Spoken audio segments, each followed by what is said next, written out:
दोस्तों, सास बहू की कहानी जिसे सुनकर आप अपने आंसू नहीं रोक पाएंगे। राधा जी एक आम मध्यम वर्गीय परिवार की मुखिया थीं। वे अपने बेटे राहुल और बहू मनीषा के साथ रहती थीं। एक बेटी सीमा थी जो कि शादी के बाद अमेरिका में बस गई थी। राधा जी के पति की मृत्यु बहुत पहले ही हो चुकी थी।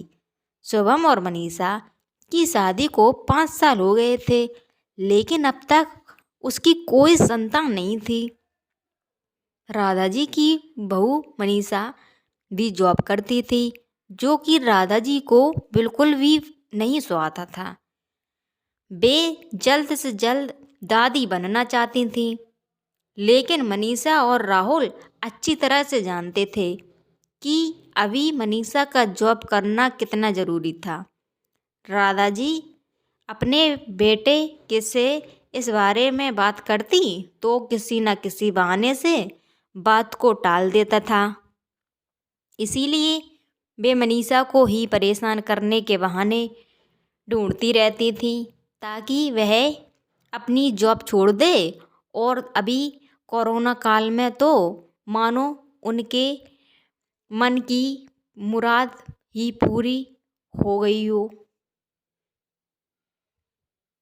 हालांकि वे दिल की बुरी नहीं थी, लेकिन पोते की चाह में वे ना चाहते हुए भी ऐसा कर जाती थी।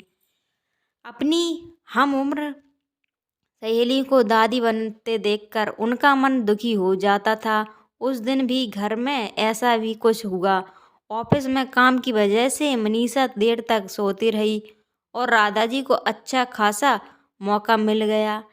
ये क्या बहू, अभी तक सो रही हो? पता है सुबह के 10 बज गए हैं। राहुल भी बेचारा अब से उठकर ऑफिस के काम पर लग गया है और तुम हो कि अभी तक सो रही हो पड़ी हो। चलो अब उठकर सबके लिए चाय नाश्ता बना लो।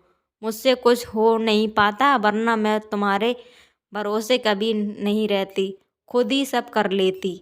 सॉरी माँ जी, वह देर रात तक काम चलता रहा, इसीलिए सुबह सुबह ही सो पाई थी, इसीलिए समय का पता ही नहीं चला। आप चलिए, मैं अभी जल्दी से आती हूँ।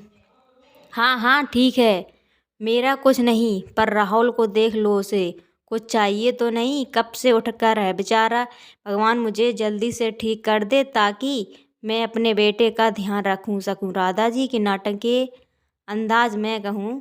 राधा जी ने अपनी बहू मनीषा को उठते हुए कहा। मनीषा ने घड़ी देखी तो बाकी 10 बज गए थे। आज उसकी आंख कैसे नहीं खुली। वह जल्दी जल्दी अपने काम निपटाकर हॉल में आई तो अपने लैपटॉप के साथ ऑफिस के काम कर रहा था। उसने किचन में जाकर चाय नाश्ता बनाया और फिर रात के बर्तन साफ किए और झाड़ू पोंछा करके नहाने चली गई। दरअसल कोरोना वायरस की बढ़ती बीमारी की वजह से शहर में पूरी तरह लॉकडाउन किया गया था, इसीलिए काम वाली बाई भी नहीं आ रही थी। मनीषा खुद एक इंटरनेशनल कंपनी में काम करती थी। उसका ऑफिस टाइम निश्चित नहीं होता था।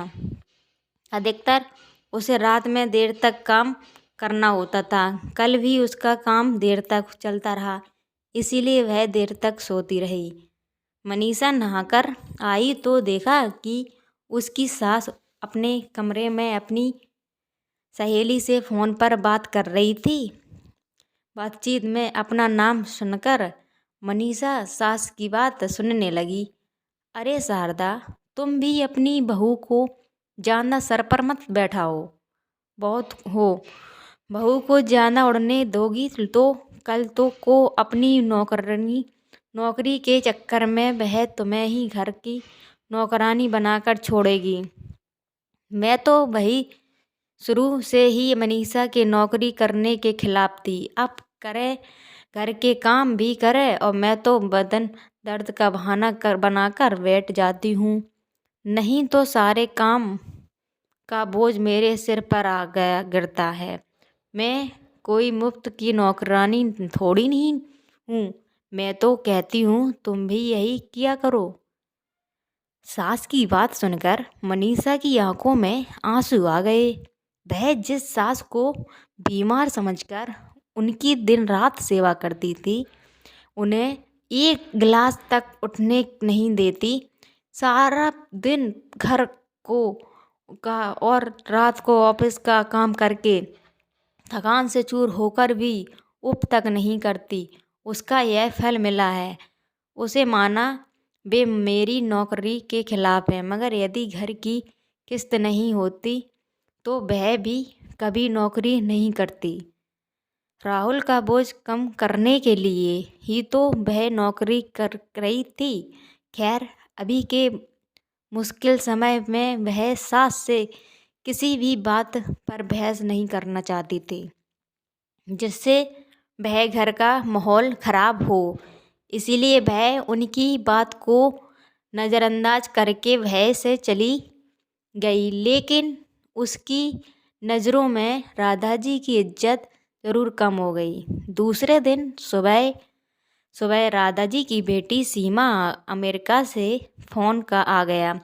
सीमा की सास उसके पास अमेरिका आई हुई थी। आदत के अनुसार राधा जी ने जैसे ही सीमा की सास की बुराई करनी चाही, वैसे ही सीमा ने उन्हें टवट दिया। माँ, आप बिल्कुल भी माँ जी के बारे में अनाप शनाप नहीं बोलेंगी।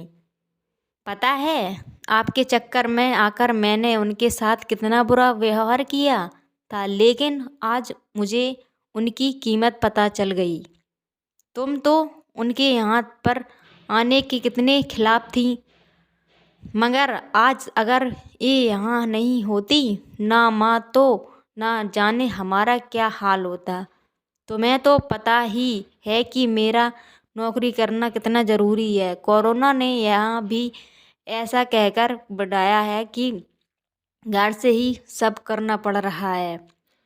किट्टू का बेबी केयर सेंटर भी बंद है। मैं और राजेश फुल टाइम बिजी रहते हैं। ऐसे में माँ जी ने अकेले ही किट्टू के साथ साथ पूरे घर का सारा काम संभाला हुआ है।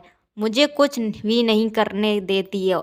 अगर वे नहीं होती तो माँ हमारा क्या होता, यह सोचकर ही रोंगटे खड़े हो जाते हैं। सच में माँ वे कोई साधारण महिला नहीं है, बल्कि मेरे लिए तो देवी समान है। मेरे इतना अपमान करने के बावजूद। और सीमा रोने लगी। उसने फ़ोन कट कर दिया।